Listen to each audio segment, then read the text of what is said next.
Assalamualaikum warahmatullahi wabarakatuh. Kami dari kelompok 8 akan mempresentasikan materi kami, yaitu hukum acara dalam perkara poligami.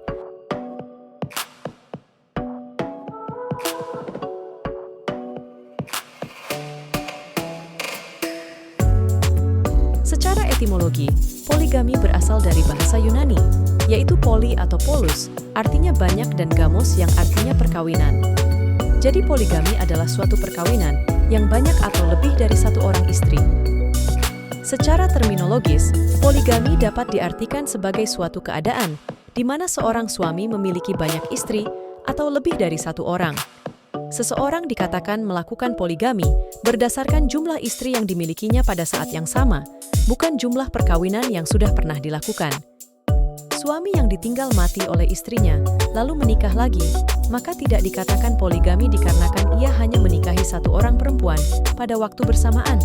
Sehingga jika seseorang melakukan pernikahan sebanyak 4 kali atau lebih, tetapi jumlah istri terakhir hanya satu orang, maka hal tersebut tidak dapat dikatakan poligami.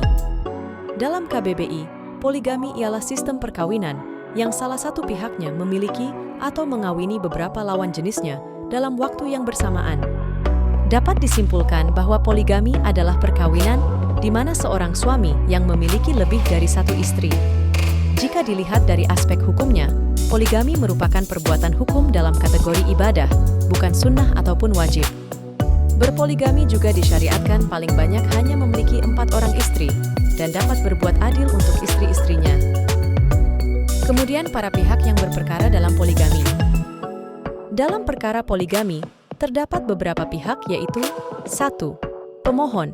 Yang dimaksud pemohon di sini adalah suami yang ingin beristri lebih dari satu. 2. Termohon. Yang dimaksud dari termohon di sini adalah istri yang akan memberikan persetujuan atau penolakan terhadap permohonan poligami. 3. Pihak lain yang berkepentingan. Yang dimaksud adalah calon istri yang akan dinikahkan. Kemudian pihak yang lainnya adalah anak-anak dari pernikahan pertama. Syarat pengajuan poligami. Untuk dapat mengajukan permohonan kepada pengadilan, sebagaimana dimaksud dalam pasal 4 ayat 1. Undang-undang ini harus dipenuhi syarat-syarat sebagai berikut. A. Adanya persetujuan dari istri atau istri-istri. B. Adanya kepastian bahwa suami mampu menjamin keperluan-keperluan hidup istri-istri dan anak-anak mereka. C. Adanya jaminan bahwa suami akan berlaku adil terhadap istri-istri dan anak-anak mereka.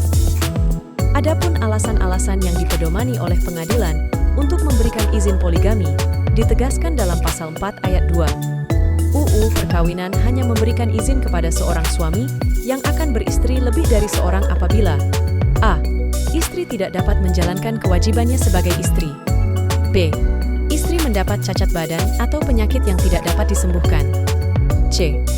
Istri tidak dapat melahirkan keturunan. Pemeriksaan perkara poligami. Pemeriksaan setempat bisa terjadi akibat dari permintaan salah satu atau kedua belah pihak, atau karena jabatan hakim itu sendiri. Pemeriksaan setempat yang dilakukan oleh hakim terkait dengan perkara perdata bersifat kondisional. Sifat kondisional ditentukan oleh pandangan subjektif hakim itu sendiri. Seperti hakim merasa sangat memerlukan keterangan dari pihak istri. Alasan hakim dalam melakukan pemeriksaan setempat adalah hakim ingin mendapat keterangan lebih dalam lagi mengenai permohonan suami untuk berpoligami yang diajukan ke pengadilan. Hakim ingin memastikan keterangan yang diberikan pihak termohon, karena dalilnya tidak berkenan untuk dipoligami. Sebab ketidakhadiran pihak tergugat. Setelah dipanggil secara sah dan patut, hakim menginginkan fakta lapangan bahwa termohon layak atau tidak untuk dipoligami. Pemeriksaan perkara izin poligami menurut hukum positif. Izin poligami termasuk jenis perkara kontensius, di mana pihak istri didudukkan sebagai termohon.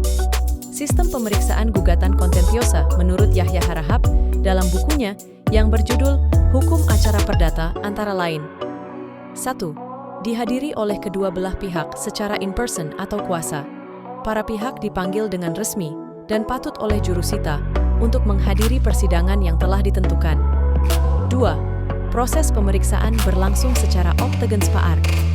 Sistem inilah yang dimaksud dengan proses kontradiktator, yaitu pemeriksaan perkara berlangsung dengan proses sanggah menyanggah baik dalam bentuk replik duplik maupun dalam bentuk konklusi.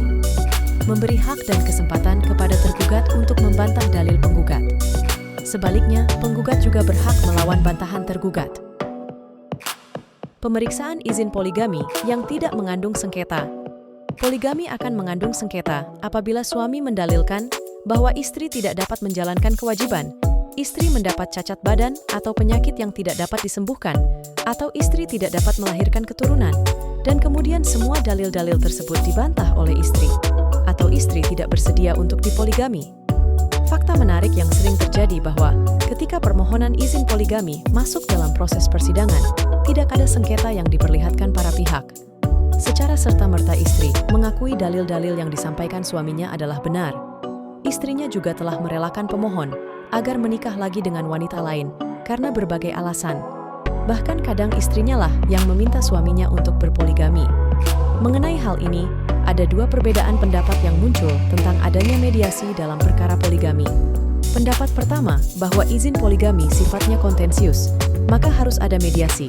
Sedangkan pendapat kedua menyatakan bahwa izin poligami hanya sifatnya saja yang kontensius, tetapi substansinya kedua, belah pihak sudah saling merelakan untuk berpoligami, maka seharusnya tidak ada mediasi.